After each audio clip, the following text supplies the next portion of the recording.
আপনার রহমত আমাদের অন্তরে আছে, এই কারণে আমরা তাকে মারতে পারি না, তাকে আমরা নিয়ে এসেছি। দেখি এর মনে হয় ভালো হবে, তারপরে দেখি যে আপনাকে মানে আপনার ইবাদত করে। এই জিনটা আল্লাহর ইবাদত পৃথিবীর এমন কোন জায়গা বাকি রাখে নাই যেখানে সে সিজদা দেয়। এর কারণে তার মর্যাদা বাড়তে বাড়তে বাড়তে বাড়তে বাড়তে আসে ফেরেশতাদের সাথে থাকতে থাকতে ফেরেশতাদের লিডার হয়ে গেছে। তাহলে আল্লাহর ইবাদত করলে মর্যাদা বাড়াই দিবেন তিনি কে? আপনি ইবাদত করতে করতে আপনার গুনাহগুলো যদি মাফ হয়ে যায়, আপনার শরীর থেকে, আপনার অন্তর থেকে, আপনার আমল থেকে যদি গুনাহমুক্ত জীবন হয়ে যায়, আর এরপরে আপনি এরপরে আমল করতেছেন, করতে করতে করতে আপনার স্ট্যাটাসটা একটা পর্যায়ে আল্লাহর আরশে আজিমে এমন ভাবে পৌঁছায়, আল্লাহ আপনাকে বন্ধু হিসেবে গ্রহণ করে বলেন সুবহানাল্লাহ। বুখারী শরীফের বর্ণনা, আল্লাহ রাব্বুল আলামিন বলেন, আমার বান্দাদের মধ্যে এমন কিছু বান্দা আছে যারা ফরজ নামাজ আদায় করার পর আমি রবকে খুশি করার জন্য আরো বেশি বেশি করে ইবাদত করে। ইবাদত করতে করতে আমি রবের এমন একটা পর্যায়ে বান্দা চলে আসে, আমি রব সরাসরি তাকে ভালোবাসা শুরু করে দিই। সুবহানাল্লাহ। শুধু ভালোবাসি না, আমি ওই বান্দাকে এমন ভাবে ভালোবাসি, এমন ভাবে বন্ধু হিসেবে গ্রহণ করি, ওই বান্দার হাত যেদিকে দেয় ওটা আমি রবের কুদরতি হাত হয়ে যায়। সুবহানাল্লাহ। ওই বান্দা যেদিকে পদায়ন করে, যেদিকে পা দেয়, আমি রবের কুদরতি পা হয়ে যায়। আর ওই বান্দা যে চোখ দিয়ে তাকায়, ওই চোখগুলো আমি রবের কুদরতি চোখ হয়ে যায়। সুবহানাল্লাহ। ওই বান্দা আমি রবের কাছে কোনো কিছু চাওয়ার আগে আমি রব তাকে দিয়ে দিই। সুবহানাল্লাহ। ওই পর্যায়ে যাওয়ার জন্য আপনাকে হাঁটাজারি পাচ্ছে বড়টা করতে হবে, আপনাকে দারুণ বন্ধুরা যেতে হবে না, মদিনা ইউনিভার্সিটিতে কোরআনের তাফসীর শিখতে যাওয়া লাগবে না। আপনি কোরআন কোন রকম জানেন, পড়তে জানেন, কয়েকটা সূরা জানেন, এর বেশি জানেন না, কিছু আমল জানেন, এর বেশি কিছু জানেন না। ইসলামী শরীয়তের বেসিক নলেজটা আপনি জানেন, আর বেশি কিছু আপনি জানেন না, শুধু বেসিক নলেজ, কোনটা হারাম কোনটা হালাল, কোনটা ভালো কোনটা খারাপ, এগুলো জানেন। আর আল্লাহর ইবাদত স্টার্ট করে আপনি হারাম থেকে বেঁচে থাকেন, খারাপ থেকে মন্দ থেকে বেঁচে থাকেন। আপনি ইবাদত করতে করতে করতে আপনি কোনখান দিয়ে আল্লাহর বন্ধু হয়ে গেছেন আপনি নিজেও জানেন। সুবহানাল্লাহ। একজন রিকশা চালক তিনি রিকশা চালান, একজন কৃষক কৃষি কাজ করে, কখন সে আল্লাহর বন্ধু হয়ে গেছে সেও জানে না, মানুষও জানে না। আল্লাহর বন্ধু হওয়ার জন্য আপনাকে ইমাম সাহেব হইতে হবে না, খতিব সাহেব হইতে হবে না, আপনাকে বড় আলেম হইতে হবে না। শুধু আল্লাহর হুকুম যদি আপনি মানতে পারেন আর আল্লাহর ইবাদত যদি আপনি সঠিক নিয়মে করেন, ইবাদতের পরিমাণ যদি বাড়িয়ে দেন, বন্ধু বানাবেন তিনি কে? আর এই জিনিসটাই আমাদের প্রতিবন্ধকতা হিসাবে কাজ করে শয়তান। ঠিক না বেঠিক? ঠিক না বেঠিক? শয়তান তাহলে জিন থেকে হয়েছে, শয়তান করতে গিয়েছে জিন থেকে হয়েছে। এখন ওখানে যখন সে লিডার হয়ে গেছে, আল্লাহর কাছে আল্লাহ ফেরেশতাদেরকে নিয়ে একটা প্রশ্ন, পৃথিবীটা খালি পড়ে আছে, আমি এখানে একটা প্রতিনিধি পাঠাবো, আমাকে মানে আমাকে আমার ইবাদত করবে এমন কিছু প্রতিনিধি আমি পাঠাবো। ফেরেশতারা নিষেধ করেছে। আল্লাহ তাদের সাথে এখানে একটা মিটিং করে অনেক কিছু করে আল্লাহ সিদ্ধান্ত নিলেন, আমি যা জানি তোমরা সেটা জানো না। লম্বা আলোচনা ওদিকে গেলাম না। আল্লাহ আদম সৃষ্টি করলেন। আদম সৃষ্টি করে আদমের রূপ দেওয়ার আগে তার সূরত, তার বডি স্ট্রাকচার এটা জান্নাতের একটা পাত্রের মধ্যে রেখে দিলেন। শয়তান চারিদিকে খুঁজে জান্নাতের চারিদিকে, আল্লাহ এটা কি সৃষ্টি করছে, এটা কি জিনিস, এটা কি জিনিস সৃষ্টি করছে, চারিদিকে ঘুরে আর দেখে, ঘুরে আর দেখে, দেখে যে এটা লড়েও না সরেও না, লড়েও না সরেও না। তখন তার মনে ঢুকছে, আইরে এটা তো নিজের উপর কোনো কন্ট্রোল নাই, এটা নিজের উপর কোনো কন্ট্রোল নাই, তার মানে এটা যা করে তাই হয়, যা করে তাই হয়, এটা তার ব্রেনে ঢুকছে। যখন আল্লাহ রূহ দিলেন এবং সম্মান সূচক তাজিম করার জন্য একটা সিজদা দেওয়ার জন্য ফেরেশতাদেরকে যখন অর্ডার করলেন, ফেরেশতারা তো এক কথায় এক বাক্যে কোনো প্রকার হেজিটেশন ছাড়া, কোনো প্রকার দ্বিধাদ্বন্দ্ব ছাড়াই আদমকে সিজদা দিলেন। এখন প্রশ্ন হলো, হুজুর সিজদাটা কেমন দিয়েছেন? আমরা যেভাবে সিজদা দিই এভাবে দিয়েছেন আসলে এটা জানেন কে? আল্লাহ। আমাদের পদ্ধতি হচ্ছে এটা, সেজদা দেওয়ার পদ্ধতি আমাদের এটা, ওনাদের পদ্ধতি জানেন কি? আল্লাহ। কিভাবে দিয়েছেন সেটা আল্লাহ ভালো জানেন। তবে সেজদাটা ছিল তাজিম, সম্মানের জন্য সেজদা দিয়েছেন। এখন ওই জিন জিন এটার মাথায় তো আছে যে এটারে বানাইছে, এটা কোনো নিজের উপর কোনো কর্তৃত্ব নাই, নিজের উপর কোনো নিয়ন্ত্রণ নাই, নিজে নিজেকে কন্ট্রোল করতে পারে না, অন্য তাকে কন্ট্রোল করে। সুতরাং আমি কেন তাকে সেজদা করব? বলেন না। তার মাথায় একবার ঢুকে নাই যে এটা আমার আল্লাহর অর্ডার, এটা আমার রবের অর্ডার, এটা তার মাথায় ঢুকে নাই, সিজদা করে নাই। আল্লাহ তাকে শয়তান বলে আল্লাহর জান্নাত থেকে, আল্লাহর রহমত থেকে তাকে বের করে দিলেন। এখন সে আল্লাহর কাছে বলতেছে, আল্লাহ আপনি তো আমাকে বের করে দিলেন, আপনি তো আমাকে বের করে দিলেন, আপনি আমাকে একজন ব্যক্তির কারণে, আমি আপনার খুব কাছের মানুষ ছিলাম, আমি আপনার খুব কাছের ছিলাম, আমি আপনার নিকটে ছিলাম, আমি জান্নাতের মধ্যে ছিলাম, আমি আপনার সঙ্গে রহমতের মধ্যে ছিলাম, তো আমাকে নিরাশ করে দিলেন, আমাকে আপনি বের করে দিলেন। এখন আমার তো আপনার কাছে কিছু চাওয়া পাওয়া আছে। আল্লাহ বলে, কি বলো, তোমার কি দরকার আমাকে বলো। তখন সে বলতেছে, আল্লাহ আমাকে, আমি আপনার কাছে তিনটা জিনিস চাই। কয়টা জিনিস? তিনটা জিনিস চাই। তো আল্লাহ বলতেছে, তুমি কি তুমি তিনটা জিনিস চাও? সে বলছে, এক নম্বরে আমাকে কিয়ামত পর্যন্ত হায়াত দেন। কত পর্যন্ত হায়াত? কতটুকু পর্যন্ত হায়াত চেয়েছে? কিয়ামত পর্যন্ত হায়াত চেয়েছে। আল্লাহ বলেন, তোমাকে আমি দিলাম। সুবহানাল্লাহ। আল্লাহ বিতাড়িত করছে, আল্লাহর অর্ডার অমান্য করছে, তাকে তো শাস্তি দেওয়া দরকার ছিল। আল্লাহ তাকে কি দিলেন? নিরাশ করলেন না, শয়তানকে নিরাশ করলো না।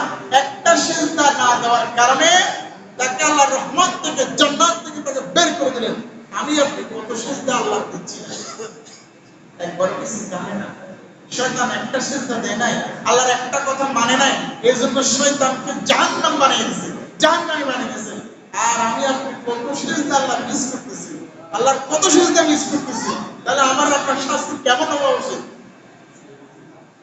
আপনি জাজ করেন, নিজে বিচার করুন, নিজের বিবেককে প্রশ্ন করেন। শয়তান শুধুমাত্র একটা অর্ডার আল্লাহর অ্যাভয়েড করেছে। আমি আপনি তো আল্লাহ কত অর্ডার অ্যাভয়েড করতেছি। ফজর নামাজ পড়লাম না, যোহর পড়লাম না, আসর পড়লাম না, ঈশা পড়লাম না, জুমা পড়লাম না, আছে না নাই? বছরে একবার ঈদের নামাজে হাজির হবে এরকম বান্দা আছে না নাই? তো আল্লাহর কত অর্ডার আপনি মিস করতেছেন। সে একটা অর্ডার মিস করার কারণে তাকে জাহান্নামী বানিয়ে দিল। আর আমার আপনার, হ্যাঁ, আমি আপনি পাস করেছি, প্রদান করেছি। আল্লাহ বলছে, আমার বান্দারা তোমরা নিরাশ হইও না, তোমরা নিরাশ হইও না। শয়তান আমাকে, আমি রবকে চ্যালেঞ্জ করেছে যে আমার বান্দাদেরকে সকলকে নিয়ে জাহান্নামে যাবে। শয়তান আল্লাহকে বলতেছে, আল্লাহ আপনি দুটো জান্নাত কেন বানাইছেন? জাহান্নাম বানাবেন বেশি। আল্লাহ বলছে, কেন? বলছে, আপনার যত বান্দা আসবে, আদমের যত সন্তান আসবে, আমি তো সবগুলোর নিয়ে জাহান্নামে বানাবো। তা আপনার তো জাহান্নাম বেশি বানানো দরকার। সে চ্যালেঞ্জ করেছে। এবার আরেকটা সে আল্লাহ কিছু বলছে, আল্লাহ আপনি আমাকে আপনার আদম সন্তানের রক্তে প্রবেশ করার সুযোগ দেন, এবং আদম সন্তান যাতে আমাকে দেখতে না পায়। আমি শয়তানি করব, আমি ষড়যন্ত্র করব, আমি শয়তানকে যাতে সে দেখতে না পায়। আদম সন্তানের রক্তে প্রবেশ করার অনুমতি দেন। আল্লাহকে দিলাম, করে দিলাম। তিন নাম্বারটা সে বলেছে কি, আপনার যত বান্দা কিয়ামত পর্যন্ত আসবে, আমি সমস্ত বান্দাকে নিয়ে জাহান্নামে যাব, এটার ব্যবস্থা করেন। আল্লাহ বলেছেন, না, এটা আমি করব না, এটা আমি করব না। বলে যে তাহলে চ্যালেঞ্জ করলাম, আমি আপনার সাথে আপনার সমস্ত বান্দাকে নিয়ে জাহান্নামে যাব। আল্লাহ বলে, আমি তোমার চ্যালেঞ্জ গ্রহণ করলাম, আমি তোমার চ্যালেঞ্জ গ্রহণ করলাম। তুমি আমার বান্দাকে গুনাহ করাইবা, তুমি আমার বান্দাকে দিয়ে অপরাধ করাইবা। আমার বান্দা যদি 100টাও খুন করে, 100টাও জেনা করে, 1000টাও জেনা করে, 1000টাও অপরাধ করে, এরপর আমার বান্দা যদি 1 সেকেন্ড আমি রবের কাছে অনুতপ্ত হয়ে, আমি রবের কাছে অনুতপ্ত হয়ে, আমি রবের কাছে অনুতপ্ত হয়ে যদি একবার চোখের পানি ফুটা ফেলে, আমি রব তার জীবনের সমস্ত গুনাহকে মাফ করে দেব। সুবহানাল্লাহ। বনি ইসরাইলের একটা ঘটনা, বনি ইসরাইলের এক ব্যক্তি 99টা খুন করেছে, খুন করে তার মায়ের উপর অনুতপ্ত এসেছে। সে রিপেন্টেন্ট, সে আল্লাহর কাছে অনুতপ্ত হতে যায়। সে বারবার রাস্তা খুঁজতেছে, কার কাছে যাব, কোন দিকে যাব? আমার তো অনেকগুলো অপরাধ করে ফেলেছি, 99টা খুন করেছি, আমার এখন কি অবস্থা হবে? আমি করলে আল্লাহ আমার সাথে কি ব্যবহার করবে? এই ধরনের চিন্তায় সে অস্থির হয়ে আছে। সে এক খ্রিস্টান পাদ্রীর কাছে গেল। পাত্রীকে গিয়ে বলল, ও পাত্রী হুজুর, আপনি আমার এই অবস্থা 99টা খুন করেছি, আমার অপরাধ ক্ষমা করার কোনো সুযোগ আছে কিনা, কোনো রাস্তা আছে কিনা? পাত্রী বলে, তুমি এমন অপরাধ করেছো, আবার আমার কাছে এসেছো, তোমার অপরাধ কখনো জমিও নয়, তোমাকে কখনো আল্লাহ তাআলা ক্ষমা করবেন না।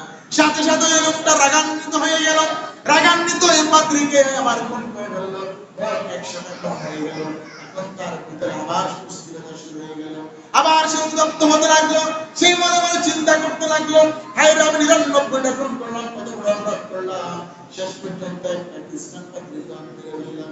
আরে আমার মতো পাপী তো আর কেউ নাই, আমার মতো গুনাহগার তো আর কেউ নাই, আমার মতো অপরাধ তো আর কেউ করে নাই।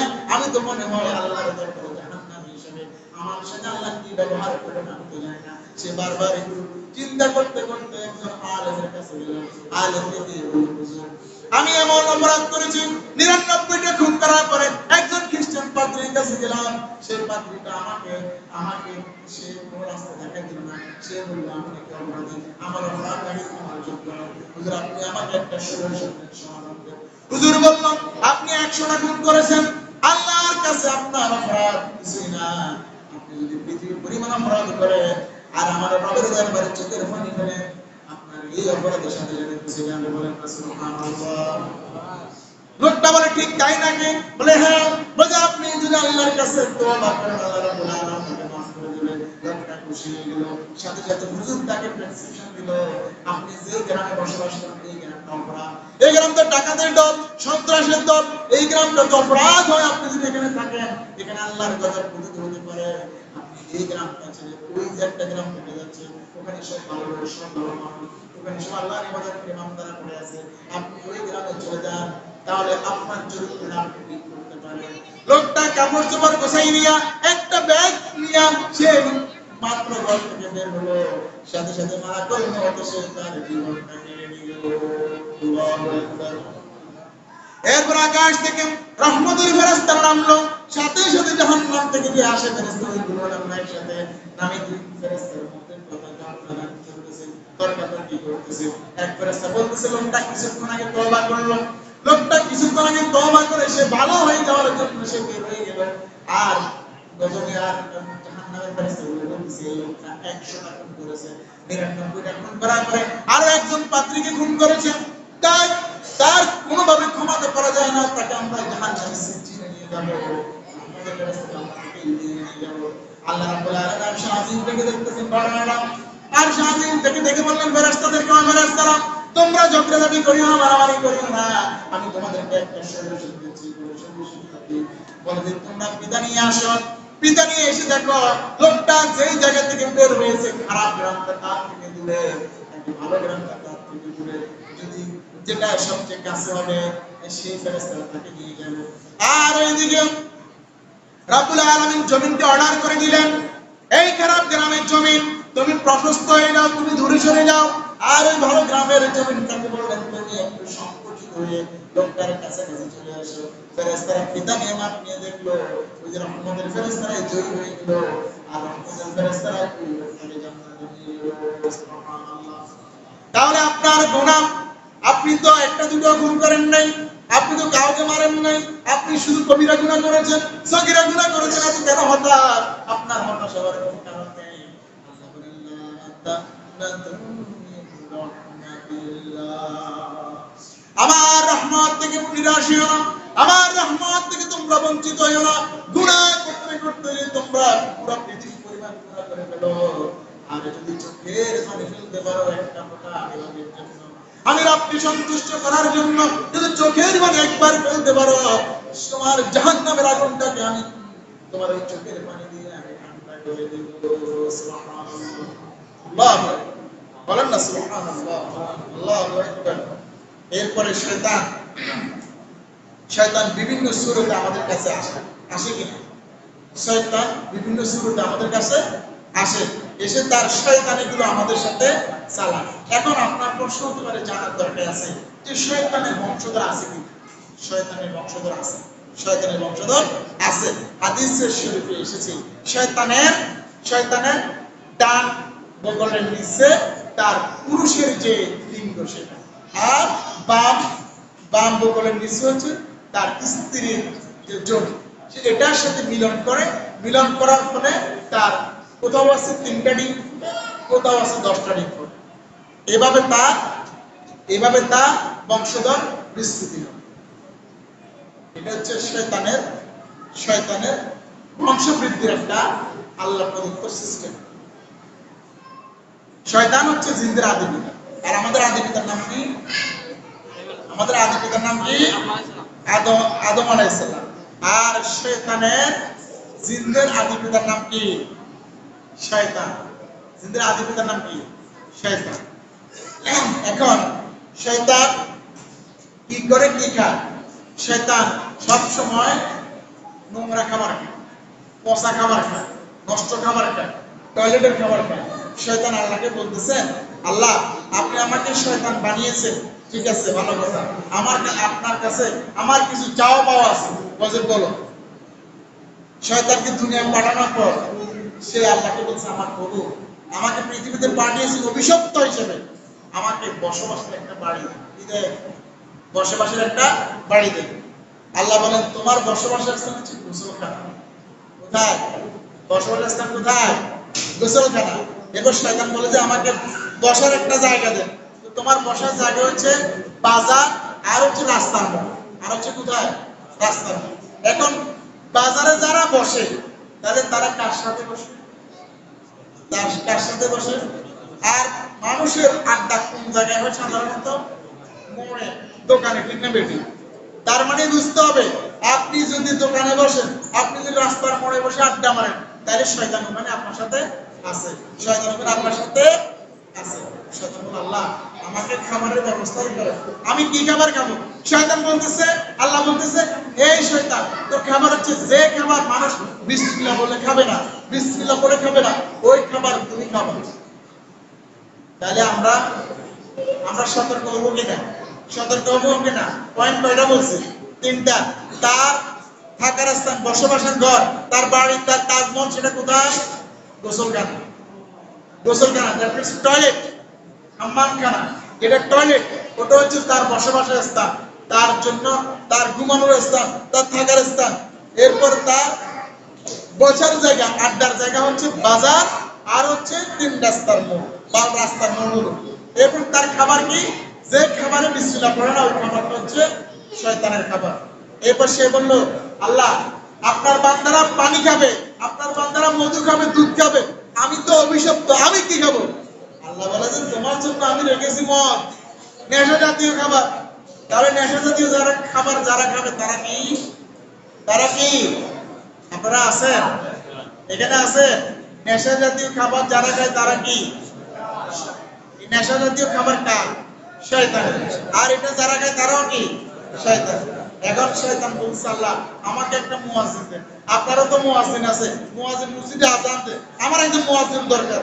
আল্লাহ বলে যে তোমার আমি একজন মুয়াজ্জিন দিতেছি, যে বাঁশি বাজায়। কি বাজায়? বাঁশি বাজায়। আছে না না?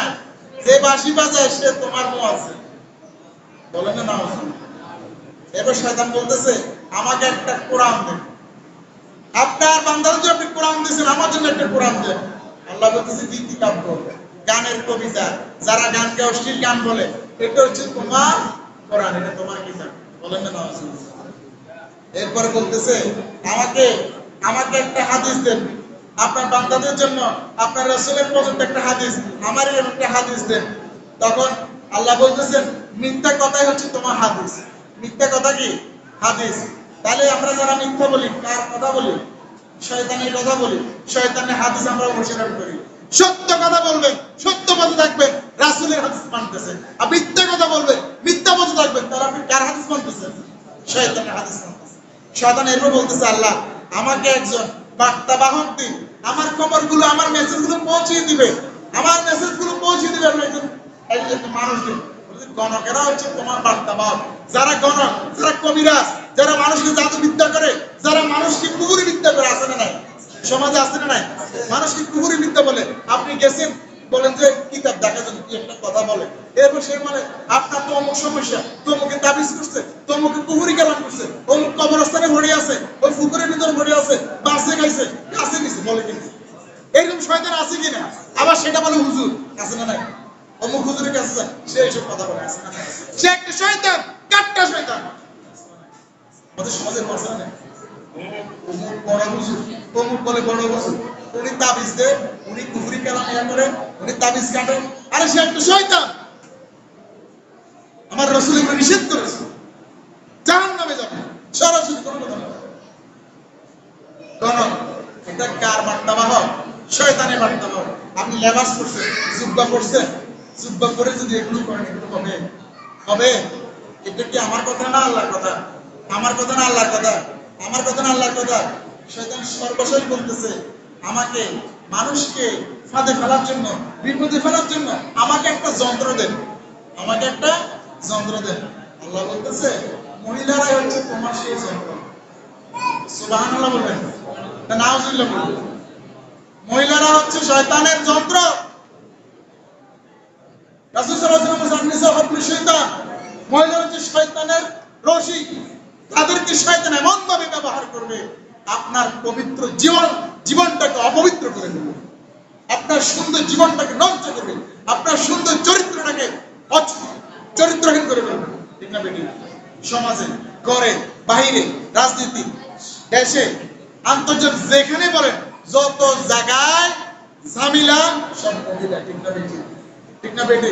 এই যে গত কয়েকদিন আগে ইরানে যে ঘটনাটা শুরু হলো, ইরান এবং ইসরায়েল মারামারির যে সূত্রপাত, সেটাও একটা নারী। সুবহানাল্লাহ না নাউজুবিল্লাহ?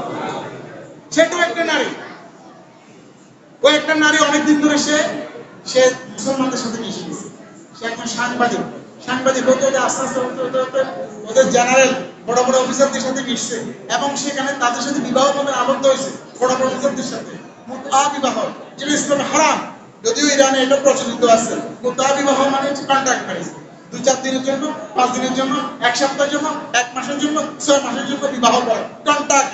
আমি তোমাকে 1 লক্ষ টাকা দিব 6 মাসের জন্য, 6 মাসে তোমার সাথে আমার সম্পর্ক শেষ।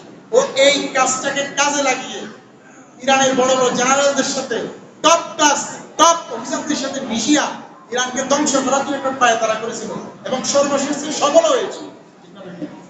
এবং এখানে একটা কত বড় ধরনের ৩য় বিশ্বযুদ্ধের একটা আভাস হয়েছে, সেটা একটা মহিলার কারণে। পৃথিবীতে যত বড় বড় যুদ্ধগুলো হয়েছে সব সূত্রপাত মহিলা। আপনি রাসূল বলে গেছেন, কথাটা সত্য না মিথ্যা? সত্য না মিথ্যা? তাহলে আমরা শয়তানের সাথে থাকবো?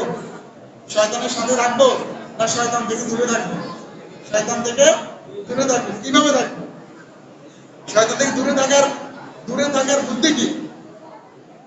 আমরা সব সময় যখন আপনার মনে ওয়াসওয়াসা আসবে,